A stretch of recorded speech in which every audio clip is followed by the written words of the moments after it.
வாங்க, எல்லாருக்கும் வணக்கம். இது வந்து ரொம்ப ரொம்ப அருமையாக இருக்கும் சாப்பிட்றதுக்கு. நீங்கள் வேலைக்கு போகிற பிள்ளைங்களாக இருந்தாலும் சரி, லேடிஸாக இருந்தாலும் சரி, பேச்சுலர்ஸாக இருந்தாலும் சரி, வந்து உடனே நைட்டுக்கு வந்து ஒரு சாதத்தை வச்சுட்டு இந்த கிரேவி வச்சிங்கன்னா சூப்பராக இருக்கும் சாப்பிட. நல்லா ஒரு எண்ணெய் விட்டுக்கோங்க, ஒரு 50 எண்ணெய் போல். சன்ஃப்ளவர் ஆயில் இல்லை ரீஃபைண்ட் ஆயில் அது மாதிரி விட்டுக்கோங்க. கடலெண்ணெய் நல்லெண்ணெய் வேண்டாம். போட்டுட்டு கடுகு ஒரு அரை ஸ்பூன் ஜீரகம், 1/4 ஸ்பூன் சோம்பு எல்லாம் போட்டுக்கோங்க. ஒரு பச்சை மிளகாயை மெலிசாக அரிஞ்சு போட்டுக்கோங்க. இஞ்சி ஒரு துண்டு பொடியாக அரிஞ்சிக்கோங்க. அதே மாதிரி பூண்டையும் பொடியாக அரிஞ்சிக்கோங்க. ஒரு 4 வெள்ளை பூண்டு அரிஞ்சு போட்டுக்கோங்க. போட்டுட்டு அப்புறமா வந்து கொஞ்சம் மல்லித்தலை அரிஞ்சதில் பாதியை போட்டு பாதியை வச்சுக்கோங்க லாஸ்ட்டாக போடுறதுக்கு. அந்த காம்பு மாதிரி இருக்கிற பகுதியெல்லாம் இப்போ போட்டுக்கலாம். நல்லா வாசமாக இருக்கும். சேர்த்துக்கோங்க. சேர்த்துட்டு 2 பெரிய வெங்காயத்தை நான் பொடியாக அரிஞ்சு வச்சுருக்கேன். நல்ல பொடியாக அரிஞ்சிக்கோங்க.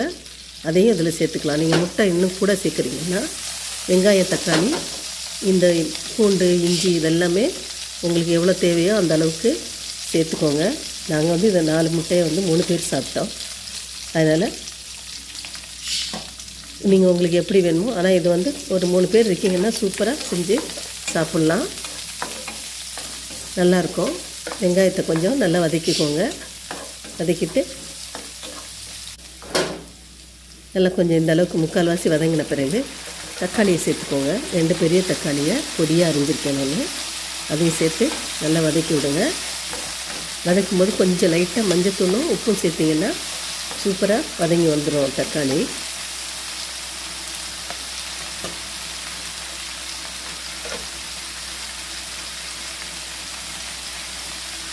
அதனால் நான் கொஞ்சம் மஞ்சத்தூளும் உப்பும் சேர்க்குறேன். சேர்த்து வதக்கிக்கோங்க.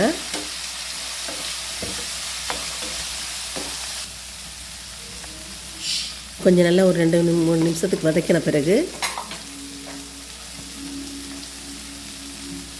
1 ஸ்பூன் மிளகாத்தூள், சின்ன குட்டி ஸ்பூன் தான் அது, பார்த்துக்கோங்க. 1 ஸ்பூன் மல்லித்தூள், 1 ஸ்பூன் கரம் மசாலா தூள் போடுங்க.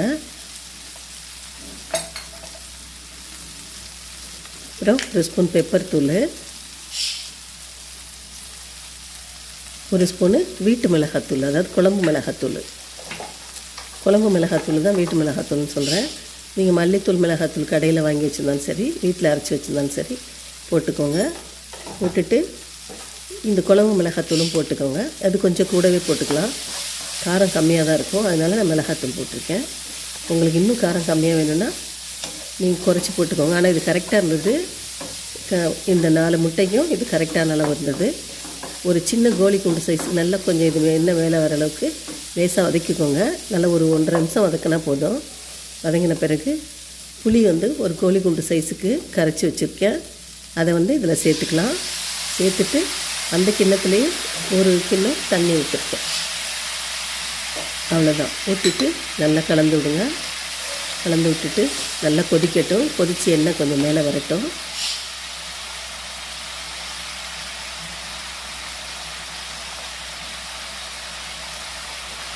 நல்லா எண்ணெய் மேலே வர அளவுக்கு கொதிக்க விடுங்க. உப்பெல்லாம் கரெக்டாக இருக்கான்னு பார்த்துக்கோங்க. கொஞ்சம் பத்தலை, நல்லா லைட்டாக போட்டுக்கிறேன்.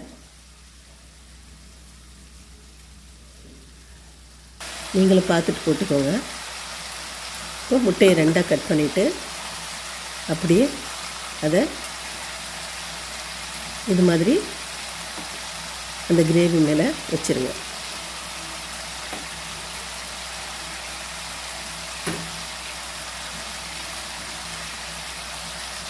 வச்சு ஒரு 2 நிமிஷம் இருந்தால் போதும். அதுக்கப்புறமா நான் ஒரு பாதி குடமிளகாயை பொடியாக அரிஞ்சு வச்சுருந்தேன். அதையும் வந்து இது மேலே போட்டுக்கிட்டேன். ரொம்ப டேஸ்ட்டாக இருந்தது சாப்பிட்றதுக்கு. அது சூடாக சாதம் சாப்பிட ரொம்ப நல்லா இருந்துச்சு.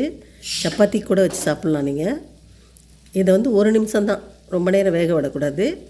1 நிமிஷம் அப்படியே பரட்டி விட்டு மல்லித்தலையும் தூவி முட்டையை வந்து அப்படியே கிரேவியோடு திருப்பி விடுங்க.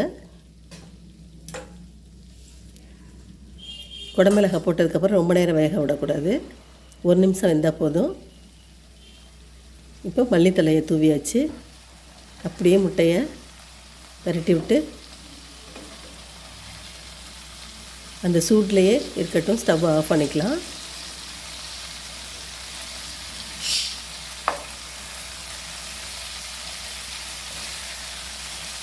ரொம்ப சூப்பராக இருந்தது. நீங்கள் வச்சு பாருங்கள். ராமிஸாக ரொம்ப நல்லா இருந்தது. நீங்கள் சாப்பிட்டு பார்த்துட்டு எனக்கு எப்படி இருந்துச்சுன்னு நீங்கள் கமெண்ட்ஸில் சொல்லுங்கள். நானும் ஒரு செஃப் வச்சதை பார்த்துட்டு தான் இது செஞ்சேன். அது மாதிரி நீங்கள் செஞ்சு பாருங்கள். பிடிச்சிருந்தா லைக் போடுங்க, கட்டாயம் கமெண்ட்ஸ் பண்ணுங்கள். ரொம்ப ஈஸியாக இருக்கும். நைட்டில் சாதம் நல்லா சூடாக வச்சுட்டு சாப்பிட்றதுக்கு, அதாவது வேலைக்கு போகிறனால நீங்கள் நைட்டுக்கு சூடாக சாப்பிட்றதுக்கு சப்பாத்திக்கும் சாப்பிட்லாம். சாதத்துக்கு ரொம்பவே சூப்பராக இருந்தது. வச்சு பாருங்கள், சாப்பிட்டு பாருங்கள். இதெல்லாத்தையும் எடுத்துகிட்டு நான் பாதி முட்டையில் அந்த பாத்திரத்தில் சாதம் போட்டு கிளறி சாப்பிட்டேன். அதுவே ஒரு ஆள் சாப்பிட்ற மாதிரி இருந்தது. சூப்பராக இருந்துச்சு சூடாக சாப்பிட. அதனால தான் சொல்கிறேன், ட்ரை பண்ணி பாருங்கள் எப்படி இருக்குன்னு. மறந்துடாதீங்க, கட்டாயம் ட்ரை பண்ணுங்கள். பிடிச்சிருந்தால் லைக் போடுங்க, கமெண்ட்ஸ் பண்ணுங்கள், சப்ஸ்கிரைப் பண்ணுங்கள். பாருங்கள், பாதி முட்டை தான் நான் வச்சுருக்கேன். அதுலேயே அந்த சாதத்தை போட்டு பிசைஞ்சு அந்த பாத்திரத்தில் இருந்த கிரேவிலேயே அவ்வளோ சூப்பராக வந்துச்சு. அப்போ எடுத்து வச்சுருக்கிறதெல்லாம் எத்தனை பேர் சாப்பிட்லான்னு கனெக்ட் பண்ணிக்கோங்க. 3 பேர் தாராளமாக சாப்பிட்லாம். சாப்பிட்டு பாருங்கள். பிடிச்சிருந்தால் லைக் பண்ணுங்கள், மறக்காமல் சப்ஸ்கிரைப் பண்ணுங்கள். ரொம்ப நன்றி. வணக்கம்.